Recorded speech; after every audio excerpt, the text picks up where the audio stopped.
All right, I'm going to find me jingles then, boys. You ready for this, Chris? Yeah, I'm ready. Okay, right. So this is the first jingle I've produced. Welcome to with Craig, Chris, and Andy on 31.8 Woodlock FM. Yeah, liking that? Is that the name of the podcast? Afternoon Delight. Yeah, I thought Afternoon Delight's quite a quality name. Yeah. I thought between segments, we can pop the old Afternoon Delight on. Very nice. Yeah. All right, not impressed with that. All right, come up with your own then. Fucking hell. Oh, that's very good. That is great. Thanks so much. Thanks. It took me about 2 hours to sort that out and edit that. How did you do that? Voice recorder on my phone, pretty much. So. Are there more of them to come? Maybe. I couldn't really think of anything else. I just thought Afternoon Delight was a good name for a lad's sort of chat, potential future podcast that'll take over the world. Yeah. Could happen, couldn't it? You never know, mate. You never know. All those these days, podcasts. Exactly. Andy's got me into them with the old Peter Crouch. I listened to it today. The big reveal. Yeah, listen to the big reveal. Top draw is. We're going to always move out of football topics and just move on to topics of the day as well. We could. I was thinking premature ejaculation be a good topic to branch out on. Yeah. COVID-19. COVID-19. Yeah, more. Yeah, I suppose it is more topical. And everyone's talking about it. Yeah, we'll talk about more of that later, actually, Andy. Well, should we just drop straight into 11 then? The Premier League best 11. Shall we? Shall we not? Shall we? Yeah. Okay, wonderful. Okay, so we're going to do goalkeepers first, and then on from there. Okay. All right. Have we got any, randoms in there? Well, you picked one. What do you mean? You said any randoms in there? There's only 3, isn't there? What do you mean? It's I don't think my choice is a random one, Craig. Is it not, Christopher? No, I think I've gone for quite a... Same here. Oh, really? You've not got any sort of like randoms in there? Any like the ones we wouldn't expect? Well, this is the greatest Premier League 11, Craig. It's not, There's only one goalkeeper. This isn't Silly Street. I thought if you wanted us to pick I didn't mind that. G Spearing. Cross there. Okay, right, well, let's start then. If you guys are boring, I've got a few ones you wouldn't expect, only a few. But... So it's not a Premier League 11, it's a Premier League as many as you could think of? No, it's a Premier League best 11, but it has to be like the best as far as you see it. So You've got 11 keepers in it. No, you douche. There's quite a lot of keepers to choose from, Andrew. I wonder about if you've gone like, I don't know, really like far off and chosen someone like, I don't know, Steve Grizovic or someone like that. No, I did do for every position. I did Google so I could get a list of players, because the worst thing is if you just try and think of a player, it becomes a very narrow choice, and you normally get well. In my case, you end up being quite biased towards the team that you support. It's true. Every team I've Eh? You could miss someone obvious, couldn't you? Yeah, exactly. So I actually found that the top 100 Premier League players of all time on 442 website. It was a countdown from 100 to 1, so I just went through that list and picked out the players that I liked and I thought were the best out of that list to come up with my 11. So you didn't use my list then that I took like an hour and a half to produce? No, I didn't. I've chosen the same left back. Right. Okay, well, thanks for that. Go on, Chris. Go on, Chris, goalkeeper. Hey, you want me to start, do you? Ooh. Okay. I've gone for the Chelsea legend, Petr Cech. Oh, Petr Cech, controversial. Okay. You think so? Go on, then. They've all got good goalkeepers, I'm sure, but go on, why Petr Cech then, Chris? Give us a... All right. Here we go. He's written some stats. Yeah, two stats stand out. Go on. First one. Look, he's reading and everything. He's got it written down. In Cech's debut season for Chelsea, he conceded a record low 13 goals. It's impressive. Yeah. And not only that, he's also the Premier League's highest number of clean sheets in Premier League history, with 202. That's very good. Better Cech for me. Okay. All right. Go on, Andy, then. Let's go with yours next. And he's got a really nice helmet. He has. They've changed over the years, haven't they, his helmet? It's just... Especially in FIFA when he's in the manager's office signing his contract and he's got his helmet on. In career mode. Go on, Andrew. So for my goalkeeper, I've gone for Chelsea legend Petr Cech. Oh. I don't want to carry. And I've got written down here, record 202 clean sheets. Yeah. 4 Premier League titles. Yeah. And I've actually written, never looked rattled, in brackets, until later career. Yeah, he did get a bit wobbly in his Arsenal days, didn't he? Yeah. But I would say in all of my 11, what I've tried to do is I've looked at it and said, if I was going to be in a team, what players would I have in my team that over the time when I've been watching football in the Premier League, I've thought to myself, oh Christ, they haven't got him in goal today. And Petr Cech at his best was one of those goalkeepers where you think, Christ, we're never going to get past him today. So that's why I've gone with him. Fair enough. See, now I haven't done that because there's a few of my selections that I wouldn't want in my team, but I've gone with them because I think they're good players.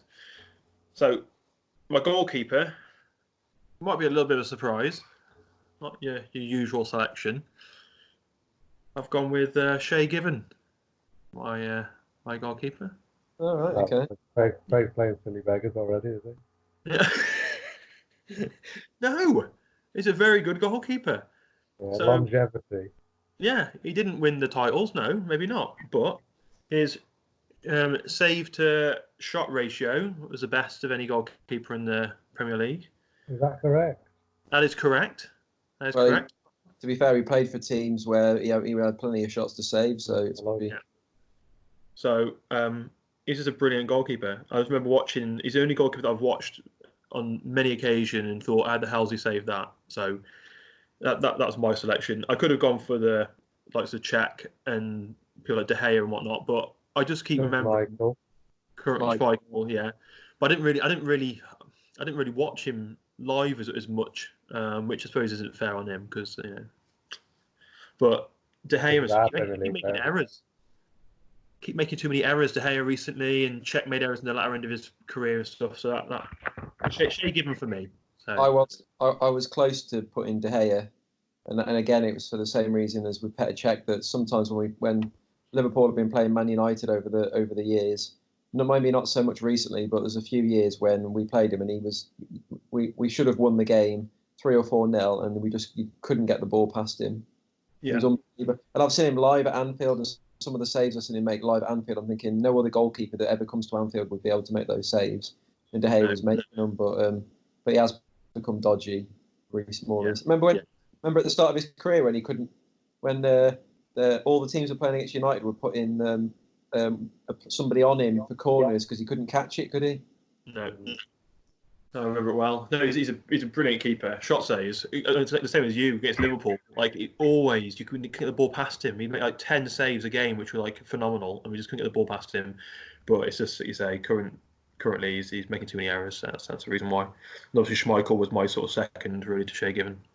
So I'm not playing silly beggars, Chris. I just think Shay Given's a good goalkeeper. My close second was Steve Harper, to be honest. But I'm going to Shay Given instead. Do you think though that the role of the goalkeeper, or the way that you consider a goalkeeper to be good or not these days, is not so much on their shot saving ability? It's about their distribution, isn't it, and what they can do with the ball at their feet. They've become much more of like a player involved in the game than they did in the old days. Well, in 10 years, we might be having a very different discussion on the Premier League's greatest goalkeepers. Yeah, this is it. It might have changed completely. You might not be able to save with your hands. Young Dean Henderson. Yeah, exactly. Yeah, that's true. Good young keeper. Number one, what's that ginger fella who plays for Liverpool? Karius. No, the ginger one. Bogdan. No, the youngster. Oh, Kelleher. Kelleher, yeah. Maybe he'll be the one we're talking about. Really? I think I see 7. I saw him in Dublin Airport a few months ago. Did I ever tell you that? Yeah, you did, yeah. Never told me. Defenders, Gandhi, go. Oh, well, I'm presuming we're going to go right back, left back, centre back, are we? However you want to go. Because we've gone for, I presume we've all gone 4-4-2, classic formation. Yeah, I wanted 4 defenders, 4 midfielders, and 2 strikers, ideally. So yeah. Okay. I'll mix it up a little bit. That's fine. Are we doing all 4 defenders now? Just one at a time. All 4. We'll go all 4 defenders. Have a bit of a discussion about selection, and then move on to midfielders. Right. Well, I might surprise you. I don't know, but I've gone full English. I've gone for a full English back 4. Yeah, Andrew. So have I. I've gone full British. So I'm going Gary Neville right back. I'm going Ashley Cole left back. And I'm going Rio and John Terry centre halves. Ooh. Let that sink in. Not happy with that. I'll go mine then. I've got very reluctantly Gary Neville right back. I've gone Gareth Bale left back. Just up, Craig. What? He didn't win a game until he moved to left wing. When he played, didn't he hold the record for the record amount of games at left back without winning a game? Tottenham had never won when Gareth Bale was on the pitch. And he's in your best 11 at left back. You've had one now. Hold on. He's in my best 11. I've just put him at left back. This is Gareth Bale when he was at Southampton, not when he was at Tottenham. He's in my best 11. He's just at left back. Yeah, I'm not saying he's the best left back. If I was, I'd be putting Bainesy as left back. Then I've got Tony Adams and John Terry centre backs. Tony Adams was a real animal, wasn't he? He was. What are you laughing for, Andy? You've got 2 of your back 4 have got the biggest ears in football. That's not how I selected my team. Absolute wind resistance over there.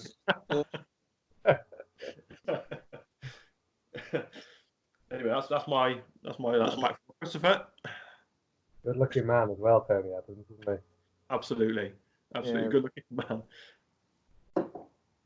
I have gone for exactly the same back 4 as Andrew. What is this? Have you guys had a chat before? That's all 5 so far. We've got the same team so far. Oh, unbelievable. It was hard not to go for Gary Neville, wasn't it? Right back with his. Yeah. Yeah. There's not really any other. Well, I suppose.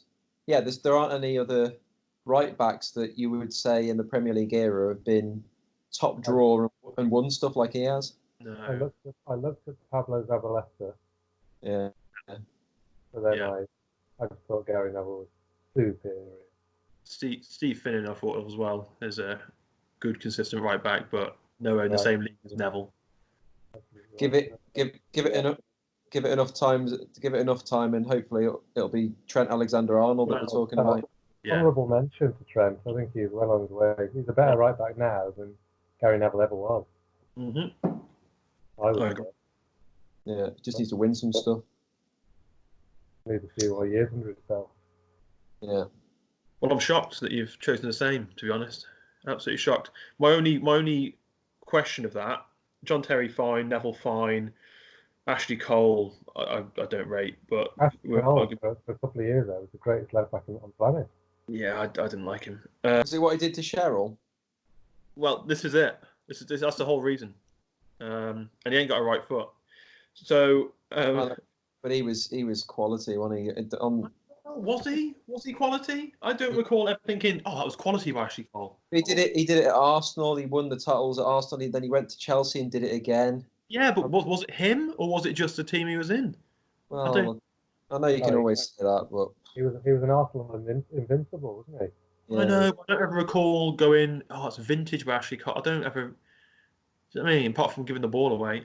Well, I'm not saying he's a crap. He wasn't a crap player. I just he was him along with the likes of Cafu with the trailblazers in the forward thinking fullback. That's true. Actually, he's the first left back that I can remember. Carlos. He would break forward. He was same era as Carlos. Yeah, I know, but not in the same league, attacking wise. Yeah, not attacking wise, because Roberto Carlos had an absolute ping on him, didn't he? Look, he's no Fabio. That's all I'm saying. He's no Aurelio. He's no Gareth Bale at left back, is he? No, he's not. Rio Ferdinand, like question. I don't think I'd ever put Rio Ferdinand in the best Premier League 11. I wasn't comfortable putting Rio there, but then I wasn't sure. He's too susceptible to making mistakes. It's the same as me deciding to do Vidic. I could never choose Vidic because of how Torres ripped him apart. Oh no, Vidic never. I wouldn't have picked him at all. Rio, yeah, but people say Rio and Vidic were the best centre-back pair in the Premier League history. I'm like, no, I disagree with that. Rio, I don't. Rio is just too susceptible. I think he made too many errors. He wasn't consistent enough for me. That's the thing about Rio. He was a good defender because he had pace, but he was consistently out of position. Yeah. What about Van Dijk? Yeah, he's definitely going to be there in a few years. He's in my subs. Is he? Yeah, I don't know. The problem with him is it's just like I said to you, Andrew, longevity. He's done it for 2 seasons, but he's not done it for 7, 8, 9, like Sir John Terry and Tony Adams. And people have. He wasted his time at Celtic and Southampton, isn't it? That's why. He did. So, okay, that's fine.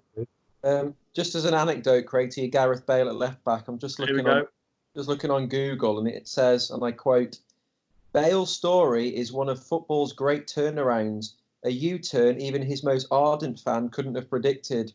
The fact of the matter is, the Welshman failed to win any of his first 24 games at left-back for Tottenham Hotspur." Exactly. And look where he is now and look how well he's done. So, for that kind of, never say die attitude, I think he should be in my first 11. And he'd do pretty well from there attacking for me, wouldn't he? I think the nail in the coffin of your choice is that he was so bad at left back for Tottenham that he got replaced and his position got filled by Benoit Asuakoto. Oh, I said they should have persevered. That's what I'm saying. Should have persevered. Anyway, so moving on to midfield. If Craig's thought process behind this is he's got a never say die attitude, then I fear for the rest of the team. Yeah. So central midfield, Salif Diao.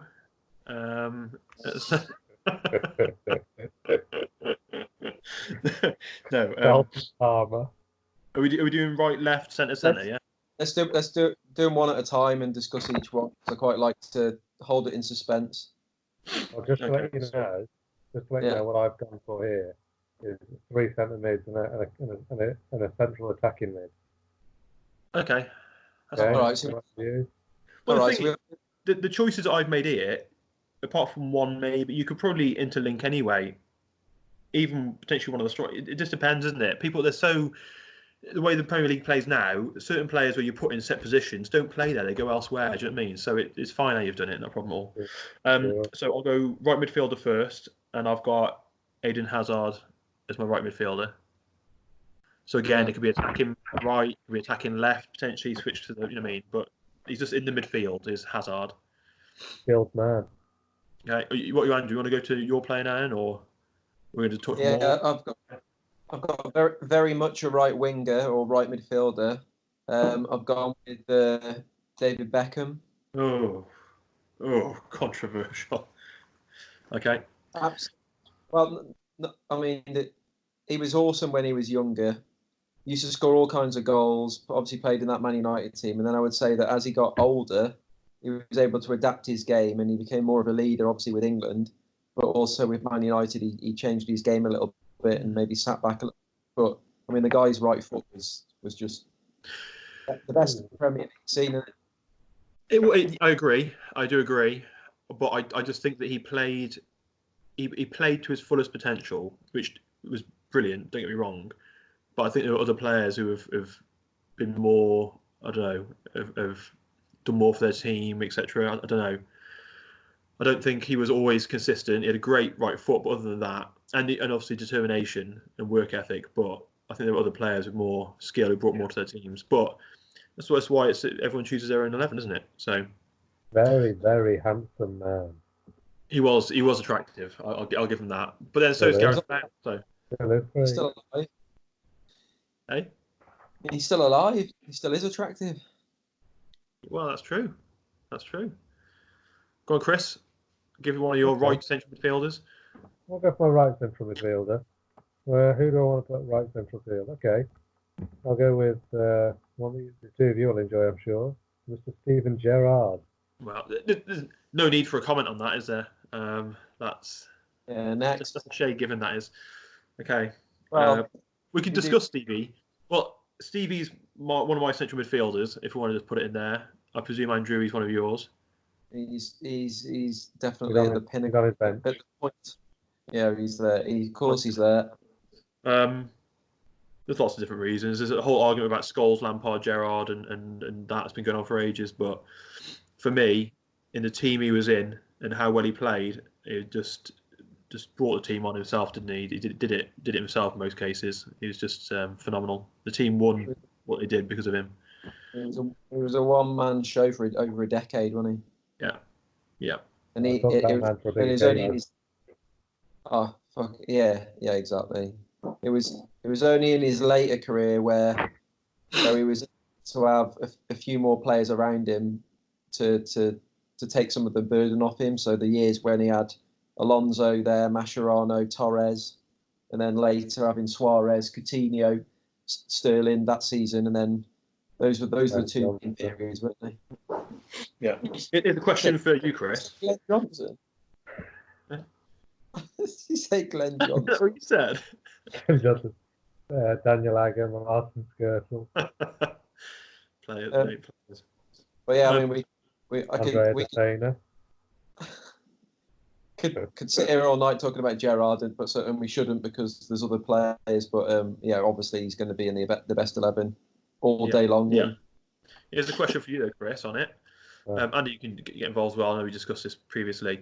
If Steven Gerrard had gone to the likes of Chelsea or Man United or Real Madrid, where they had top players, would Gerrard have been as good? Would he have? This is the question mark, isn't it? Some people argue that Gerrard would look around and see the players that he had around him who weren't world class and think, I was going to have to do this on my own here. Yeah. But would he have been swallowed up by a world class team? I don't know. My way of looking at it is, if you look at how he was with England, who had generally pretty decent players at that time, they were always saying it's like the golden era of England players. They all didn't really perform, but did he not perform in that team because, again, he was playing with top class players, so he didn't give it 100% because he felt he didn't need to, or the other players? I thought Gerrard was the one that always performed for England. I thought he performed more than a lot of them did. I would say Lampard and Scholes let England down more than Gerrard. Yeah. What are your thoughts on Scholes? What are your thoughts on Scholes? I mean, I won't ruin your selections here, and maybe we should chat this another time. But I'm thinking about Scholes. If Scholes, Lampard, and Gerrard, I don't know if Scholes comes close for me. I mean, I'm not saying he's a bad player at all, but was he? I don't know. Was he the same thing as Gerrard? Different kind of player, wasn't he? He wasn't the man that would just, win a game. Think about it this way. But speaking to Man United fans, there's nobody else who would control the tempo of a game like Scholes. I'll say, and I don't watch enough Man United games and watch Scholes perform enough to really be able to make an argument, like a balanced debate. I don't suppose. What are you going to say, Andy? I think when Scholes was at his best, he normally had Roy Keane, Nicky Butt sitting behind him, letting him go and do his thing. Whereas I think at Liverpool, as we know, Gerrard generally had Igor Bishkan, Vladimir Schmitzer, or bloody, I don't know, somebody else, Salif Joe, sitting behind him. Yeah. obviously better when Alonso was there and Mascherano, but Scholes had a long period of his career when he was playing in front of protectors, so he could just go off and do it. He was a quality player though, and he scored a lot of goals. And in fact, I have got him in my squad, but just not in the 11. He's on the bench. Okay. Did you put him in your team, Chris, at all, Scholesy? He's in my 11. Paul Scholes. He's in your 11. Yeah, I'll get him.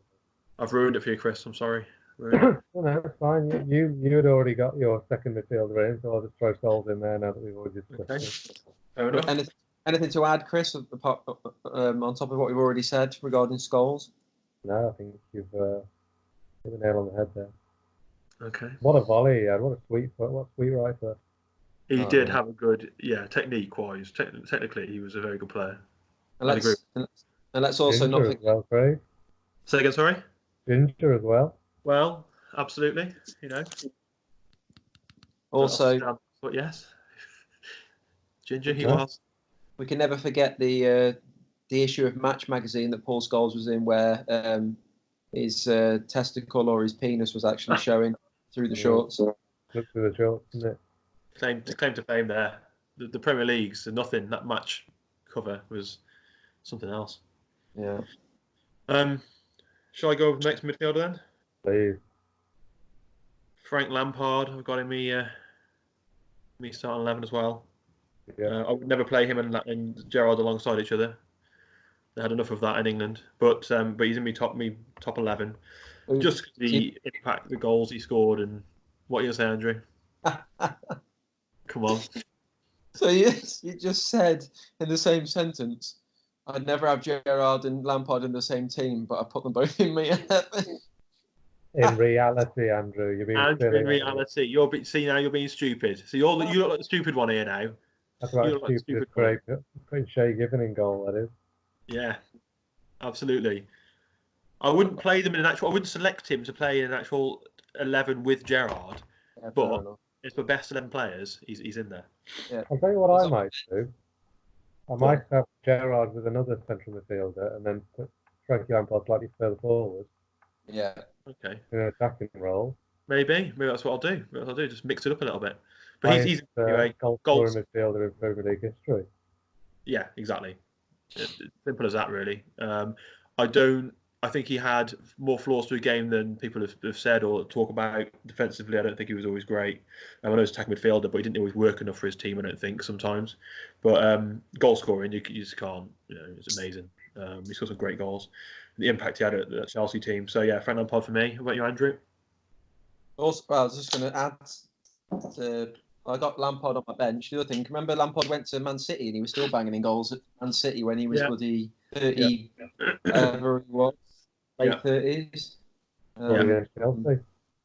Yeah, great. He was a good player. There's no doubt about it. He's a good player. He scored goals in New York as well when he went there, didn't he? Yeah, he did. He got a lot of grief there, didn't he? Yeah, he did. So who have you got, Andy? We've already mentioned Beckham and Gerrard, and then I've gone to have an enforcer in my team. So I thought I'd quite like to have Patrick Vieira. Okay. Again, absolutely solid. I remember. It's hard to remember back to those years when Arsenal were invincible.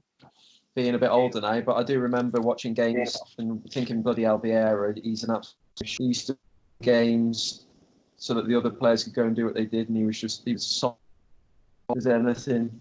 You'd just have him in your team. So yeah, Patrick Vieira. Powerhouse. Yeah, it was his feet. He was tall, strong, but his footwork was so quick for a big man. He was able to switch a play like so quickly.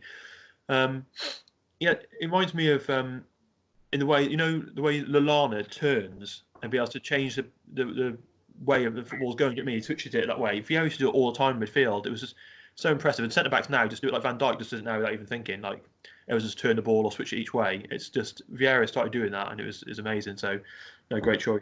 He was a close second to Frank Lampard, to be honest. And isn't it funny that you see so many players come in the Premier League since Patrick Vieira, of a sort of style build, and everyone always says, he's the next Vieira, and I'm thinking of players like Coyote, whatever his name is at West Ham, and the guy, the kid at Decore at Watford, who's actually is a good player. But all of these are like in the Vieira mould, but none of them are anywhere near what Vieira was. I think Momo Sissoko is probably the closest I've seen. Yeah, well, he was never a bad player. I think if we kept him a little bit longer, he would have been a bad player. He did all right for Juventus, didn't he? He did all right for Juventus, yeah. So, go on, Christopher. Okay. It was a tough call for me as well. I've got Patrick Vieira on my bench. I was torn. I actually had him on my team for a minute. Then I actually swapped him out to Paul Scholes. Just because of what Craig said about not necessarily thinking in football manager terms, thinking about like having a defensive midfielder in there, so I took him off the Scholes. So my last midfielder, or central midfielder, is Frank Lampard. Okay. Fair enough. We'll go out. Anything you want to add to Lampard? No, what a player, what a goal scorer. Yeah. So I've gone left midfield then, last midfielder. I've gone Giggsy. Even just for that one FA Cup goal, which was just phenomenal. I know it's not Premier League, but yeah, just a fantastic player. So quick, scored goals, changed matches. Just he was never really injured either, was he? I think he played over 700 and something games. Yeah, he's brilliant. Who's got the most Premier League? Is it Gareth Barry still got the most Premier League appearances? I think it is, Craig. Yeah, I think it is, isn't it? But Giggsy's quite close behind him. But yeah, no, Giggsy, just great player. Love to watch him play. So that's my final midfielder. Andrew, well, I was torn. I did think about Lampard, but I decided to put Lampard on the bench because this player is probably my. Well, being a Liverpool fan, it's difficult to want to have him in there, and it's a current player, but it's a player. It's like my don't know what the word is really. Guilty pleasure. That's what I was thinking of. Guilty pleasure. Yeah. Kevin De Bruyne. Oh, controversial that one. Definitely controversial. Honestly, when I see him play, obviously I can't stand Man City. I want them to lose games, but when he plays football, I just think, oh God, what a footballer! He's so silky with everything he does. He makes everything look so easy. I love him. If I could have him at Liverpool tomorrow, I would take him all day long. And I'd probably swap somebody that's half decent in our team to get him as well if I had to. I really would. Well, he's exactly a Liverpool need, isn't he? A creative midfield player. Yeah, and I think that's why I like him as well. It's because when I see our team and I see what we need in certain games, I'm thinking, Christ, if we had Kevin De Bruyne in here to just quickly knock it to the right and then just either nail it or put that lovely pass, slot that little pass through the midfield into, to send Salah away or to send Mane away down the wings or something. That's exactly what he gives you. We haven't really got that. So, yeah, I love him. I think he's a quality player. Okay, what are your thoughts, Chris, on De Bruyne? Yeah, I agree with everything Andrew said. But I think he needs to do it for a little bit longer. Yeah, he's only been there for a few seasons, hasn't he? Yeah, that was. I did think that. I thought, bet if it's a Premier League best 11, you're going to go for players that did it over a long period of time. But he has won the league obviously a few times now, and he's still doing it. So I just thought I'd have him there. It's not all about longevity and how they've had their careers, whatever. It depends. It's on what you think. I just think again what Chris said about the fact that he hasn't done it for long enough, but he will, won't he? Let's face it. If he stays at Man City, he will. Certainly, they'll win more leagues and he'll do brilliant.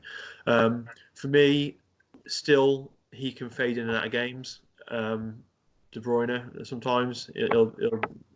But like you say, I have him for Liverpool. You got to think about, would you have him in your team? No question. He's absolutely what Liverpool would need. Not that we'd ever sign him, but I think he's a top class player. Really, really is. It's just that inconsistency sometimes. Sometimes he can just not be in a game. But yeah, That's fair enough. It's the same with Van Dijk. If you put Van Dijk in, I'd be exactly the same way. You know what I mean? Not consistently done it over how many years, but look how good he is. He's so bloody brilliant defending. I've never seen anyone so comfortable, so relaxed. And De Bruyne's exactly the same. The Premier League's one of the fastest leagues in the world, and yet De Bruyne just like takes his time and looks like he's got all the time in the world, which is, well, just shows he's a great player. Okay,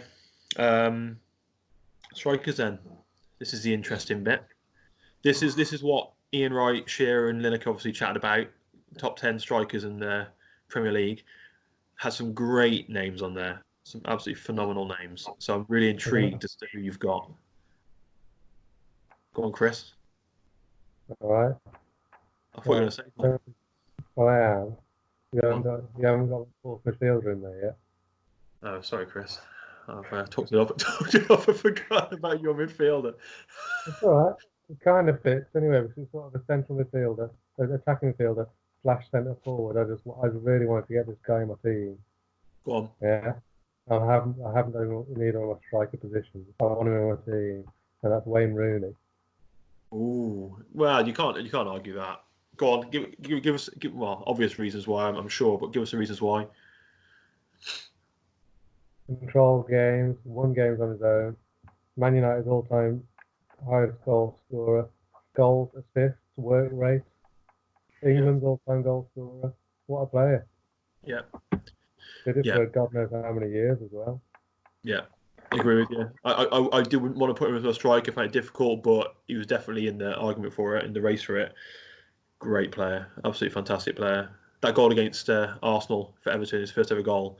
Well, that was just it. That right there. Do you know what I mean? What a peach of a goal. That's classic Rooney as well. He might have did that every year. Thoughts on Rooney, Andy?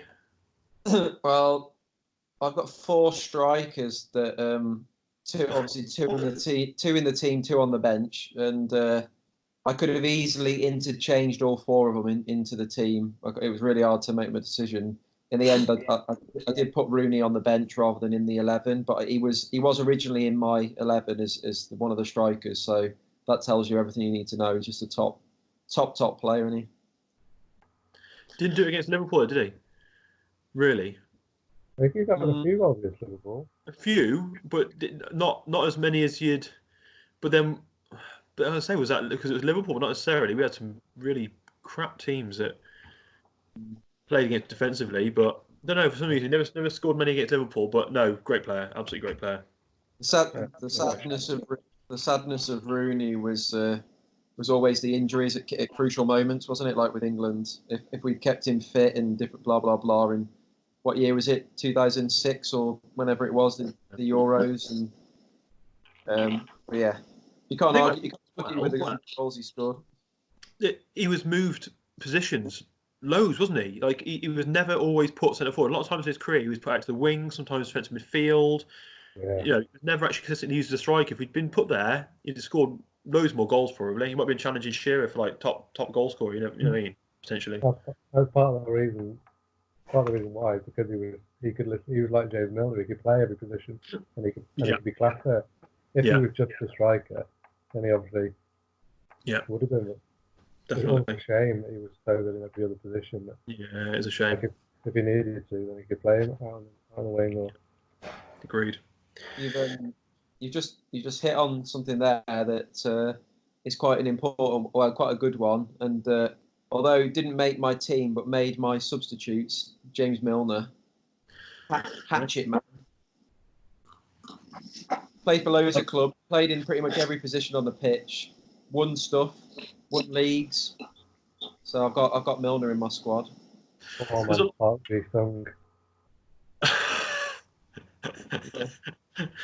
That's true. Yeah, Milner's. You guys have mentioned Milner. You know, and then even thought about people like, not that he's ever in the reckoning for it, but people like Kevin Nolan as well, who's been consistently a great player in the Premier League as well during his time. Well, I don't know about that. What, Kevin Nolan? Come on, man. He was all right for a bit. He was fits and starts, but he had a terrible disciplinary record. I know, but then guaranteed yellow card every game. There's nothing wrong with that. Sometimes you need to take them yellow cards. Ivan Campo. Great. Abel Xavier. That's let's move on. So strikers. Who wants to go first with their first striker? You can, Craig. Go ahead. You want to go, Andrew? Is that you there? No, Go on then. Go on then. First striker. So I'd said I really struggled with these 4 players because I love them all and I'd love to have them all in my team. I've already said Rooney's on the bench, so that just leaves three of them. So the first one that's made my team, and I based it all on players that I'd love to go and watch and excite me when I go and watch football matches. So the first one I've gone for is Thierry Henry. I remember, this is like I said earlier, I don't really remember that many games watching Patrick Vieira playing for Arsenal because of the position he played in. It was more of a gets the job done. But I really, really do remember watching Arsenal and watching Thierry Henry and thinking this guy is unbelievable. Apart from the handball, playing for France against Ireland, which was a bit of a naughty one, but he was just a machine, scoring goals on his own. He'd play up front on his own for Arsenal with like 5 in midfield, and he'd still score goals with no support whatsoever. So yeah, Henry, quality player. When you're talking about silky players, Henry's the first one that comes to mind, isn't it? Oh yeah, superb. Just that little open his body and just slot it into the far corner. Yeah, that's what I think of when I think of Henry. Yeah, so I'm having him all day long. Okay, I'll go next and say Henry. Was that the same reason? Goals he scored. That one against Man United over Barthez was just something else. It's so many goals he scored, you just thought, wow. And whenever he played against Liverpool, I just pretty much shit myself. I knew he'd score. He ran Carragher riot most of the time. What a phenomenal player. Like you said, Andy, for excitement and for a striker to do what he did was just, and to come from was it a left winger at Juventus? I think he was playing, and then to come into Arsenal's team as a forward and do what he did, just incredible, absolutely incredible. So, I have to say one thing I'd add to that is you'd have to say fair play to Arsene Wenger because he took the punt to bring him in. Yeah. He wasn't. I'm not sure whether he was doing the business at Juventus. I think he was playing fairly well at Monaco before that, but he was obviously playing out of position. But Wenger saw something in him that probably wasn't that difficult to see in him, but he still took the punt on him to bring him in. And wow, did he pay him back? Wow.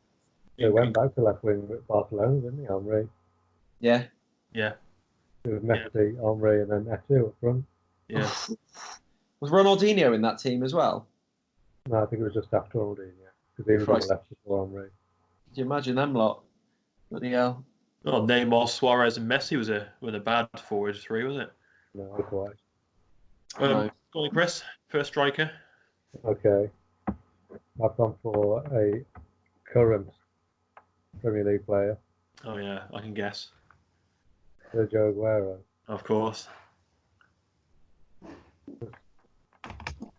What just a goal scorer? He just scored goals, didn't he? Yeah. Yeah. Not at all, man. Scores headers. Just a positioning fantastic, finishing fantastic. His stats are up there, aren't they? Reminds me of Andy, really. Yeah, exactly. Yeah. So, knows where to go. Exactly. Hardly. And again, a very handsome man. Indeed. Married to Maradona's daughter. Yeah, quite.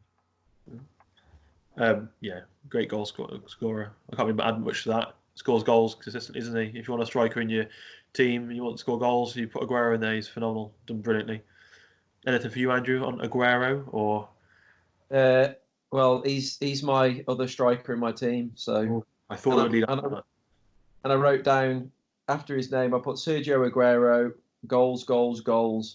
Yeah. And I was actually going to say, like, talking about players that excite me with Aguero, I'm not even sure if whether it's because he excites me, but it's because I know if I put him in the team, I'm going to get goals. So what else do you need? Just scores goals.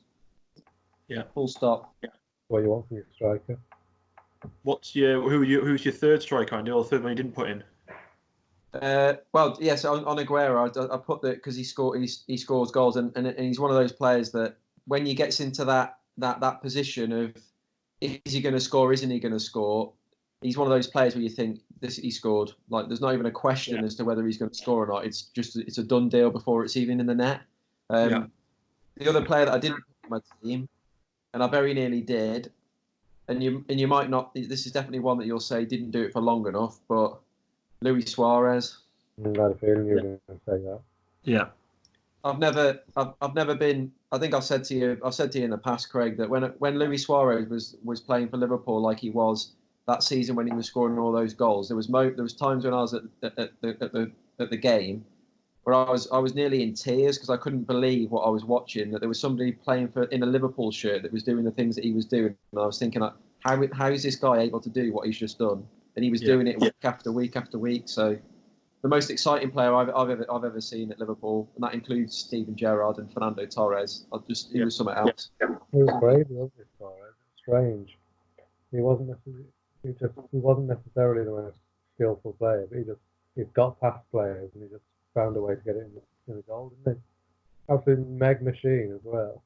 Horrible man. Had loads of bad things about him. The worst things about him that you could possibly have with the racism, the biting, and everything. Horrible person, really. But as a footballer playing for your club like he did at Liverpool, oh Christ, he was special. And so he was my other choice that I didn't put him in, but I nearly did. Yeah, I can't argue that. Suarez, yeah, you got the whole thing. He didn't do it for long enough for Liverpool and stuff because he was in there for a few seasons. But what a great player. The only thing that I say about him was he did have chances where you'd think, oh, he's going to put it away, and he didn't sometimes. And that was, like you say, and that's probably why you put Aguero instead of him, I suspect. But yeah, phenomenal player. Some of the stuff after having Torres and feeling like, wow, when he went, thinking what we're going to do without him, and then getting Suarez was just, well, absolutely phenomenal. And we were blessed to have him for the time we had because, great player, did a lot for us. Almost won us a league, almost. You'll know my second choice, probably. Is it? It might well be, good old Alan Shearer.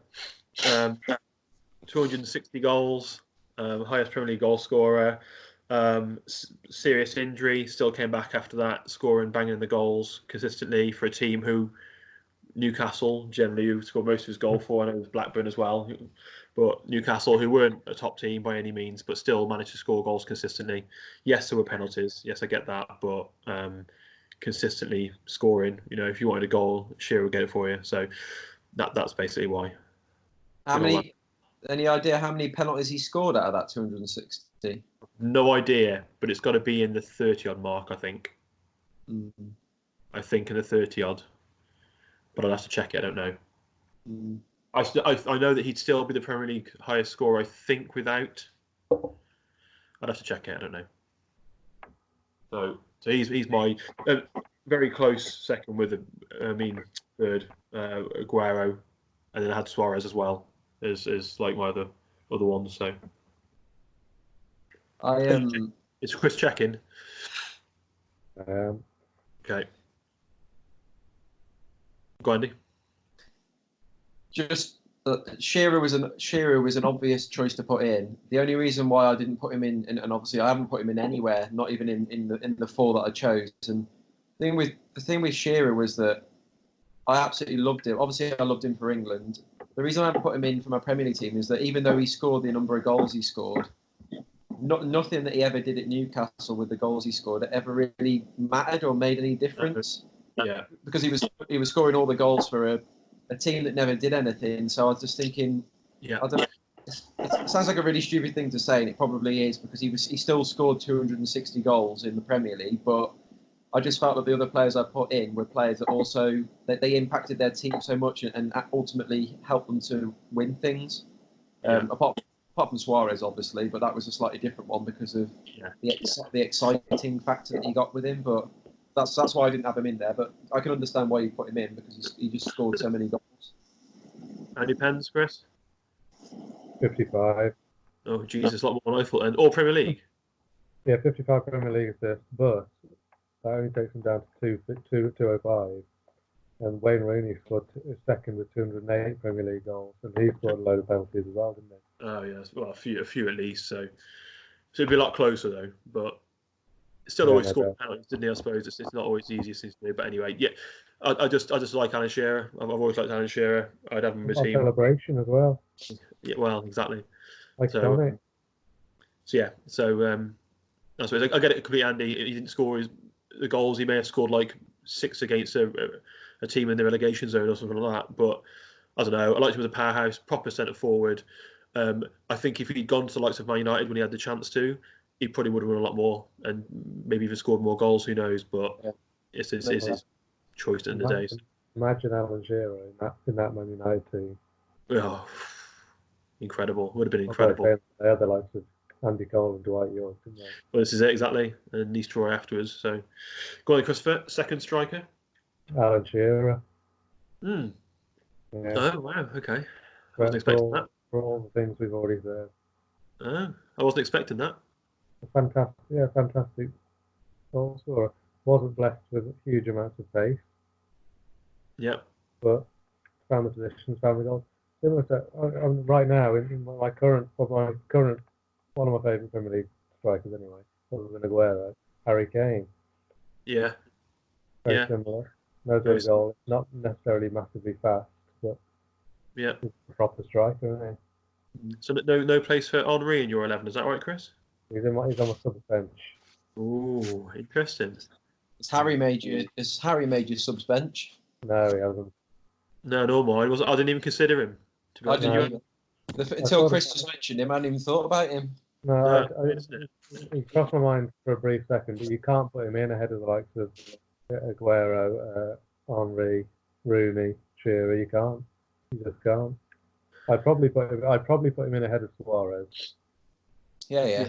That's fair enough. Andrew, anyone we haven't mentioned? The only other person, well, we mentioned him in dispatches earlier, was I've got Virgil van Dijk as a centre back on my not because he's there. Obviously, he hasn't been there. He hasn't done it long enough yet to be classed as a great. But Christ, what a player he is! Yeah, absolutely.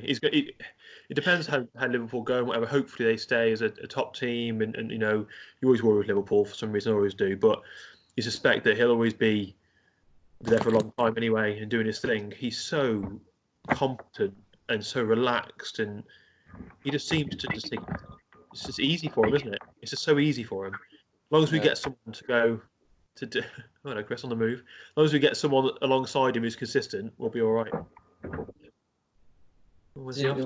He needs a wee. Just getting a beverage. Oh, nice. Is that it, Andy? Any other person? We haven't done managers yet, though. Oh yeah, managers. Yes, of course. One notable exception from mine, who nobody mentioned. I probably know why. Don't say Carrick. Carrick? Don't say Carrick. I'm not going to say Carrick. Okay. I think he was probably maybe 1, 2 world-class teams at United. That's Cristiano Ronaldo. Yeah, see, now for me, he's a great player. There's no question. It's just he had 2 seasons, didn't he, in the Premier League where he really shone. And even that was, in his, if you look at him now as where he's playing, probably poor seasons for him. But in the Premier League, he really came for 2 seasons. He did really well, but that was it, and he left then, didn't he? So have you looked at they're not great. Yeah. If we were doing a best 11 or best players ever, then Ronaldo's in the top 3, isn't he? Yeah, absolutely. That could be an interesting one for the future. If it's like best players who've ever played in the Premier League, then Ronaldo's right there. Best player that have ever played the game, Ronaldo would be probably in the top 3 or 4. Yeah. He's that good. Because they said this, Shearer, Wright and Lineker said, who would you pick who's currently playing at their peak? Who would you choose in their team? So it wasn't about Premier League. It was of all those players they discussed, who at their peak would you choose? And Ronaldo at his peak, you'd choose him every day. He scores a goal a game, pretty much. You'd choose him, he'd score a goal for you. So that's what look at stats from Madrid, more than a goal a game. You can't argue with that. Exactly. The only other person I put down was Kante for well, for Leicester and Chelsea. Yeah. But like Makelele, and the Vieira kind of, instead of being a big man, but in the Vieira kind of defensive midfield, but also could attack and score some goals. I thought he was really impressive for Leicester, and still is for Chelsea. So, but not really good enough to be. Couldn't have done it without Danny Drinkwater. What do you say? He couldn't have done it without Danny Drinkwater. Oh no, of course not. Andrew's household 11. So, managers then. Is there only one manager, or? I went for one manager. I went for one manager. Christopher? You can't really do anyone other than one. No, I thought as well, yeah. I wondered if Andy would. Yeah. Yeah. Brendan Rodgers. I have gone for somebody that's not the obvious. Well, I've gone for Ferguson. I presume Chris has gone for Ferguson. Yeah. I don't like the man, but for what he did, he's basically just took over the Premier League, really, didn't he? But go on, Andy. Who have you chosen to? Well, I've put two. Well, I put one, but I really mean kind of two. So I put Alex Ferguson down for the obvious reason. You can't. If you're talking best manager in the Premier League, it has to be who's won the most Premier Leagues, and obviously it's him. Yeah. But just as to throw it out there, and it's just based on taking a team that is capable of doing something, but never managing to quite get there, and then transforming them into a team that is possibly got one of the biggest leads that you've ever seen in a Premier League season. You got to have Jurgen Klopp in there. Oh, here we go. We're talking. What do you want in a football manager? You want personality. He's got that. He's got more personality than any Premier League manager there's ever been. Number one. You need a bit of tactical nous. Tactically, he knows what he's doing. You know, he brought in the heavy metal football, the Gegen press, all this kind of stuff. He's got his tactics laid down. Man management. Tell me one player that's ever played for Jurgen Klopp that doesn't absolutely love him. Success, no. Well, success, yes. He's won the Champions League. He's won the FIFA World Club Cup. He's won the Super Cup. Yeah, hopefully going to win the Premier League if it gets finished. So you can't say that he hasn't won anything. Obviously, he hasn't won the things that Ferguson's won. And then you look at the team that he inherited and what he's turned that team in. He's turned a team of kind of top four hopefuls into Premier League winners, and you know, with City in the same bracket, he's taken them on to levels that I didn't think Liverpool would ever get to. Winning that many games, 100-point seasons, and all that kind of stuff. It's just the turnaround's been amazing. So I said Jurgen Klopp should be considered in that. You know what I like about Jurgen Klopp is he takes players, like he'll sign players who you think, why sign him for? Like, for example, who thought that Mane would turn to the player that he has? 30 million from Southampton. Wijnaldum from Newcastle. Who'd have thought it? Yeah. You know, we've done that time and time again. Robertson from Hull. Seriously? That's true, actually. I didn't mention that, but his transfer policy. Rafa Benitez was a great manager for Liverpool, but he was always guilty of making a really shit signing. Jurgen Klopp, the only player that Jurgen Klopp has signed that you could say not great is Loris Karius. Every other player that he's brought in has improved the team and considerably. You know, Alisson, Virgil van Dijk. You've mentioned Mane, Wijnaldum, Fabinho, Salah. Who else? Just there's a long list, isn't there? So his transfer dealings are good. The only thing that I'd say Klopp as a current manager, best in the Premier League. It's just overall, you'd say you got to say Ferguson, haven't you? But who's to say, Andy, that Klopp can't be considered that in a few years' time if we could consistently win trophies? And that's what it's all about, trophies, isn't it? Which is it shouldn't always be about trophies, but that's what you know. record on. Do you know what I mean? That's what you see in history books. How many cups have you won and whatnot. So, but no, phenomenal manager, unbelievable. That the day Klopp moves on, if ever that happens, dare I say it, will be a really sad day for our football club, because he's not just a good manager, he's just an amazing man. And you can see that from his interviews, from his talks, and the stuff he does outside of football. He's just an incredible person, and we're lucky to have him, really. So, yeah, the Premier League's lucky to have him. So that rounds that off. Then we've had a few call-ins during the podcast. I'll I'll play a few. Just bear with. Questions. A few things to put to you guys. Hey Craig, big fan of the show. I just wanted to have my say though on the goalkeeper selection. Mignolet hasn't even been mentioned, despite being hailed by Brendan Rodgers as one of the top goalkeepers in the Premier League, as well as being part of a Liverpool side who almost won the league in 2015 to 2016. Surely he should have been chosen. Thanks. Right. Is that a disgruntled caller? Yeah, Chris, Simon Mignolet. What are your thoughts? No, not for me. My wife's a big fan of Simon Mignolet. Oh, really? How weird. I'll tell you what it was. It was this game. I think it was Liverpool West Ham when Andy Carroll was at West Ham. Yeah. He elbowed Mignolet in the head, and she felt really sorry for him. So from that day forward, she just fell in love with Mignolet. Oh, really? How bizarre. Personally, I've never got it, to be honest.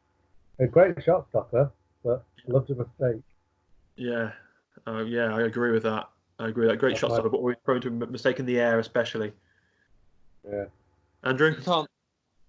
Well, for one, you can't forgive a goalkeeper who takes a goal kick and passes it out for a corner. So that's the first thing. The second thing is the irony of the fact that when we got a shot of him and replaced him with Loris Karius could be so bad that Mignolet actually looked good. And yet, when Mignolet then got the chance to come back in the team, the FA Cup or the League Cup, to stake his place to stake his claim to get his place back, he had an absolute shocker and then made Loris Karius look good again. So it was time to go. But so no, not for me, Mignolet. No, it was never the answer. Bear in mind, first appearance, won 1-0, saved a penalty in the last few minutes. He did. I was at that game. Yeah, fair play to him. He did save a penalty. Was that against Stoke? Yeah, were you there? I was at that game with you, yeah. Daniel Sturridge scored. He did, yeah. He did, yeah. He saved a few pens. He did actually. That game, if you remember, that game when we couldn't see properly because we were behind that steel beam. Yeah. Right, we've got another caller who's left a question. You ready, boys? Mhm. Hi, this is a question for Chris. Obviously, at the moment, Wolves are flying high in the English top flight. However, looking at the current squad they have, regardless of how well they're doing, do you think you've got a player now that would be capable of making the Premier League top 11 or indeed the Premier League all-time greatest 11? Oh, interesting, Chris. That's a great question from that caller. Yeah. What do you think? Oh, yeah. I'll tell you what. There's a couple of players. Maybe only one who I think could probably make the Premier League 11 one day. But another one who I think could probably make it to a top 4 club. I'll start with him, Diogo Jota.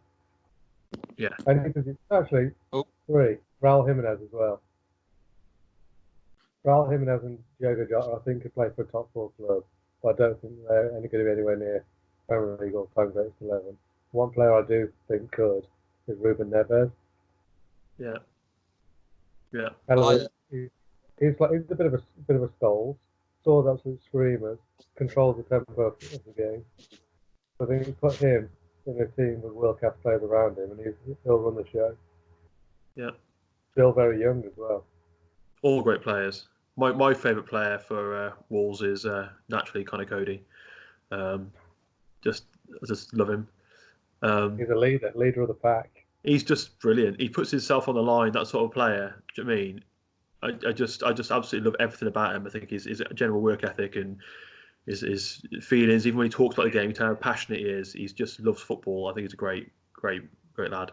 What are your thoughts, Andy, on Wolves? I absolutely love Ruben Neves. I'd have him at Liverpool. He's something about him. Not just the goals he scores, obviously top draw, but he passes well. He gets stuck in. He's all action. He's a proper all action midfielder. I'd have him, and I like Jimenez as well. I think he's probably getting too old to have a real impact at a big club. Maybe I think he maybe in his late. Is he like 29 maybe? I think he's like 25 or something. Oh, is he? Oh well, I'll take it back then. In that case, he has got the time, but Neves is the one for me from Wolves. He's the standard. I tell a lie. He's 28. Yeah, I thought he was 28, 29. So maybe a bit too late for him. I'm not quite sure. It'd have to be now. But then saying that, why would he move? Because Wolves are doing well in Europe and they're doing well in the league. So does he need to go anywhere else? Yeah, That's it, exactly. Who's going to move really? The only thing I'd say about Wolves is I don't really jump on the Adama Traore hype. I know he can be an animal, and in certain games that's been the case. And even against Liverpool, I've thought, Christ, he's tearing us up a bit here. But over a full season, he doesn't do it, or he's never proved over a full season that he can do it. This is his first season where you can even consider him to be a half decent footballer as far as I'm concerned. It's his end product. His end product has been rubbish, but this season it's been good, and if he can carry it on, then yeah. Neves is the one for me, definitely. Yeah. Okay, so we've got a final one, which I got pre-recorded, which isn't actually applicable anymore. So I kind of prejudged what selection Andy would choose, and it hasn't worked out for the better. But there's a latter part to the question which we can discuss. So I'll play the next one. Hi, yeah. This is a question for Andrew. Attempt 2. Oh, sorry.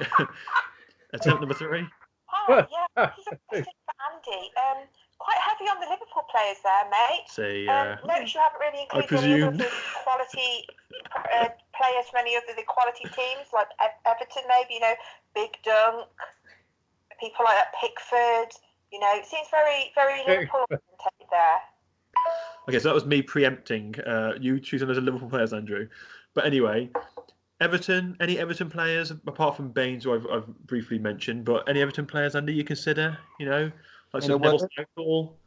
In a word, no. Chris, any Everton players stand out? Yeah, I was tempted by Francis Jeffers. Well, player. Well, for your ugly 11. Is that? Hold on.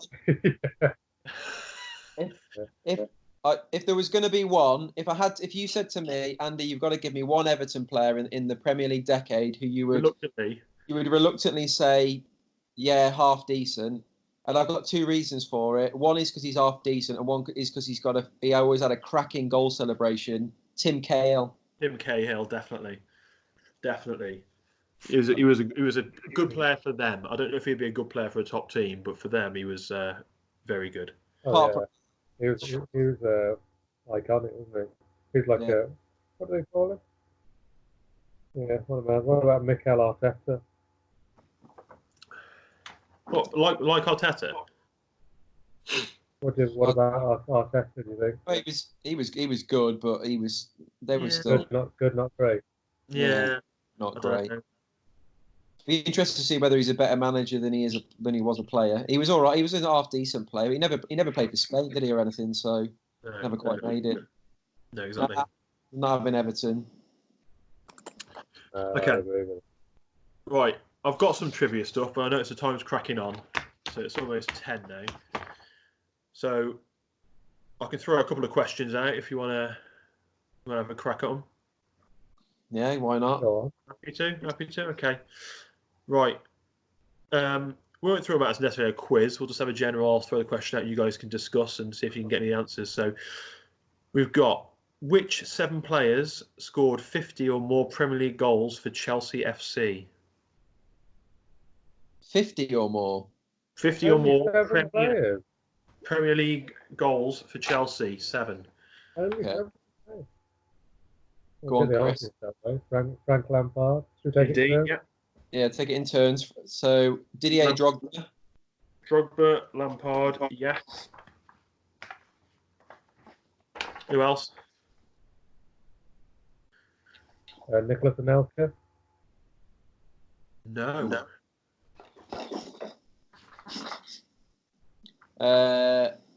This might sound odd, but John Terry No. scored a few. No doubt. But no, not 50. Come on, gents. Oh, we'll get them. We'll get them. I'll do very well here, aren't we? Yes, come on. I've got one. Go on. Zola. Yes.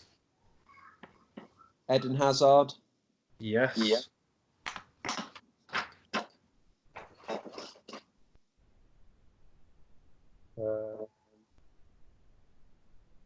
Olivier Giroud. No. Gianluca Vialli. No. Really? No. Doesn't score that many goals. All right.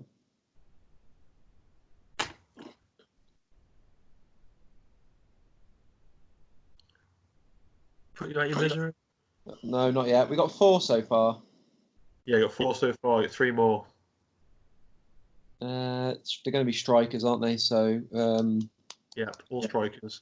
who's played up front for Chelsea? Come on, Or boys. Andre Flo. No, but good guess. But no. Yeah, I was going to They're say a it. bench player. I'm going to kick myself, aren't You will kick yourself massively. Give us a clue. I? Oh, Ida Good Johnson. Absolutely nailed it. Yep, That's 6. that's it. That's 5. 5. Oh, Christ. 2 more. Come on, boys. Give us a clue. Are they current or recent? One's current. One's not. One scored 69 goals. One scored 52. Is he a current Chelsea player or just a current player? Current player. He's not Current Chelsea. player. And Juan Mata. no. Not a bad shape. No. One's current. One's not. One's. I don't know. One's been a manager. Oh. Been a manager. Yeah. Should we put out your misery and move on to the next one? Okay. Okay, so first of all, you're going to kick yourself massively. Diego Costa, Oh yeah. Jimmy Floyd Hasselbank. Yeah, I wouldn't have got them probably. Okay, so we'll go with this one. This will annoy you as well. Well, get as many as you can, as quickly as you can. You're not going to get all these, I don't think. Which 6 Frenchmen made 300 or more Premier League appearances? Henri. No. What? Uh, 300? Perez? Yeah. No. Vieira? Yep. How many? 5 to get. 5 more to get. Leboeuf? No. Just keep throwing them out. Clichy? Yep.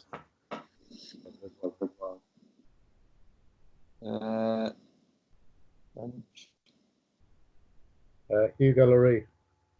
No. Andy, think household 11. Hey? Think household 11. I'm just going through it in my head. Well, it wasn't mine, but it was one of my suggestions.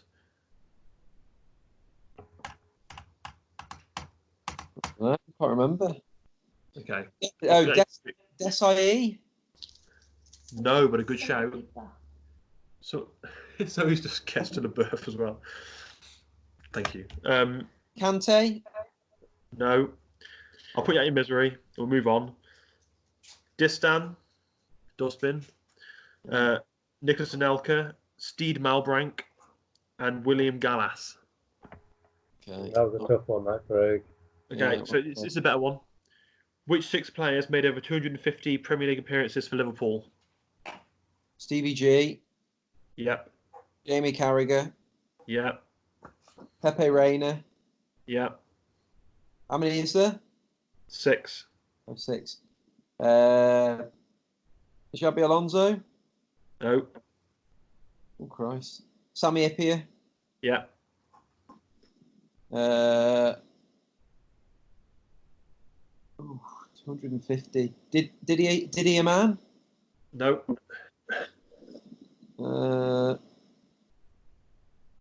250 is quite a lot, isn't it? Yeah. There's going to be some tricky ones in there, is there? They've got 2 more to get. Yeah, not really. They're not players you go. John Arborita? No. Christ. They didn't make it to 250. 250 Premier League appearances. Any ideas, Chris?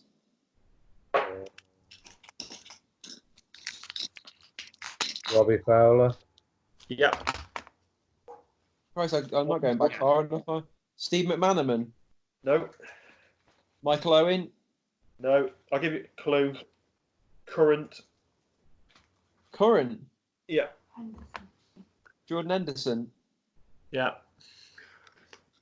Bloody hell, he's been there a long time, hasn't he, old Hendo? 264 appearances. In fact, I think I'm there, Craig. Hey? What are you eating? a Mawam. I've just slipped in a Mawam, yeah. Thought it was. Sorry, wood chair. Okay, we'll go one more. Can I just make an observation? Go on. We've been doing this football podcast, and you've been sitting there in a cricket shirt.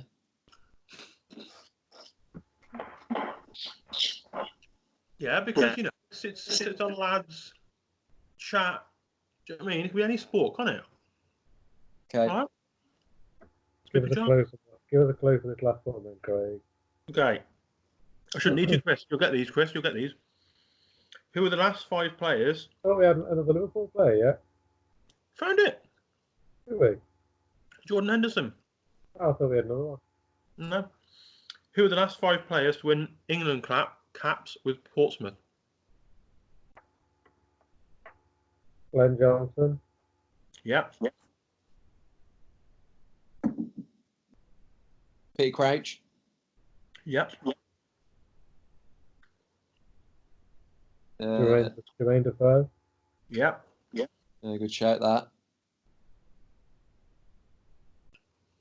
Sol Campbell. Yep. Dave Nugent. No. What? I thought he was there. No. So, one more. One more. Give us a clue.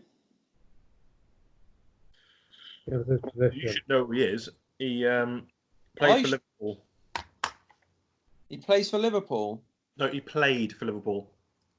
What position? Well, if I say that, you'll get it. David James. David James? Yeah. Oh, that's right! Oh, well done, Chris. Christopher. Amazing. Okay, so that pretty much concludes, other than one question I want to ask you both and see what your thoughts are on. So, do we want to do it again? No. Fuck off. You put a lot of effort into this. I appreciate it. It's very good of you.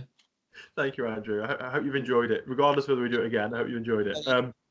Although notwithstanding the fact that you actually have the time on your hands and I don't. Oh, all right. Oh, fine. Okay. Whatever. It was all about us enjoying it, not about longevity, Andrew. Longevity. I thought one of the questions might have been the answer. The answer to one of the questions might have been Paul Furlong. Furlough. Anyway, Premier League. What next is my question. So with the old coronavirus rife at the moment, what happens with the Premier League? What do you think should happen, Andrew? There are lots of things out there, whether we should stop and then start again, whether we should continue and then the Premier League starts in October, whether we should, I don't know, leave it as it is and just crown Liverpool champions and leave everyone where they are. What are your thoughts? If you ask me, football is going to start again when football starts again. We don't know when that's going to be, whether it's in a week, a month, 2 months, whatever. Yeah. But when football starts again, it's going to be a competition, which it always is. Like the Premier League is a competition, as all the leagues are. So why, if there's a competition that isn't finished, why not just finish the existing competition and then start the new competition after it? I don't see any point in voiding the league, and I also don't believe in giving Liverpool the title when they mathematically haven't won it yet. So just play, as soon as it's safe to play football again, just play the matches that are left to play. Okay, Chris. Yeah, it's true. If Liverpool were to be handed the Premier League when they had mathematically won it, and every time somebody said Liverpool has got a Premier League title, all the United fans would be like, yeah, they haven't really, have they? Yeah. And then again, you can't, like Andy said, you can't start a new competition without finishing the last one. Doesn't matter how long it takes, but this season has to be finished, and then you just have to work forward from there. But then how long does that go? How long does that go? Do we know? It doesn't matter. But if it gets to like July and we still haven't played any more football, you can't say, all right, we'll just start the next season in August like we would have done anyway. Because it's not anything not fair on Liverpool. It's not fair on the likes of Sheffield United, who could potentially get into Europe this season. It's not fair on Leeds and West Brom, who could potentially come up from the Championship. It sort of lets the likes of Norwich off for the terrible season they've had, and for the Bournemouth, the West Ham, who also might potentially go down. It's not fair on everybody else. It's just letting them off for having a dreadful season. They could potentially go down this year. So I think that we have to finish however long it takes. Yeah. Whenever it is, it has to be finished. Yeah, I agree. I agree with me. A bit of devil's advocate there, but no, I agree. You got to finish the league, absolutely, 100%. You can't leave it and scrap it. You can't hand Liverpool the league. I'd never want that. I'd never ever want us to just be given the league, because it would feel false. It would feel like we haven't actually achieved it, even though we're well ahead. So you've got to finish the league. It's just when, and then what will they do Champions League wise? Will the next competition be just knockout and not group stage, so it reduces it down, so that's less fixtures, so we can get more games in? Do they scrap Champions League completely for a year and then allow the domestic seasons next season to be able to run? I suppose there's a lot of questions for them to answer, isn't there, and things to come up with, I suppose.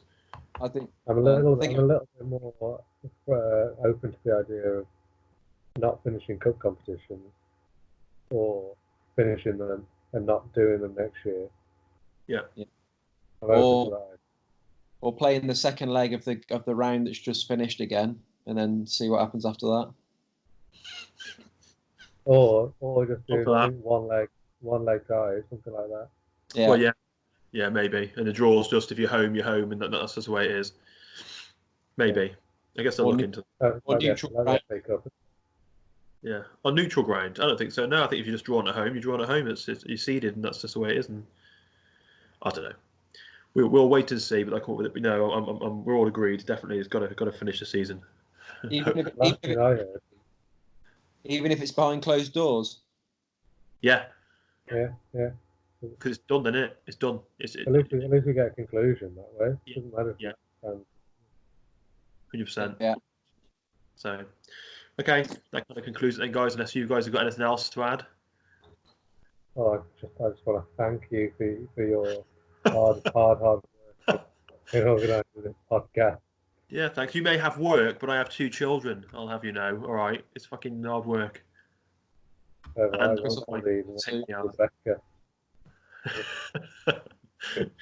Thanks Rebecca for her contribution as well. Yeah. What time did she call in? She called in around about before we even started, so she preempted the 2 days ago. No, it was 10:08. 10:08ish. Yeah, she sent me the recording. So, excellent. I'd be up for another one at some point if you wanted to organise it, Craig, and get some more callers, or maybe get somebody to join us by a live caller, maybe. Well, or something. What I'm hoping to do then next time is I'm going to delve into it and speak to one of my clever friends. I have got friends. Is to try and get us to stream it live and do this out live to anyone that actually even thinks about wanting to watch us. But I don't know how that'll work. You can do live YouTube stuff. I don't know if you can do it like from 3 remote locations. I don't know. No, so I'll look into it and find out, and then we'll get into it. The next one's going to be potentially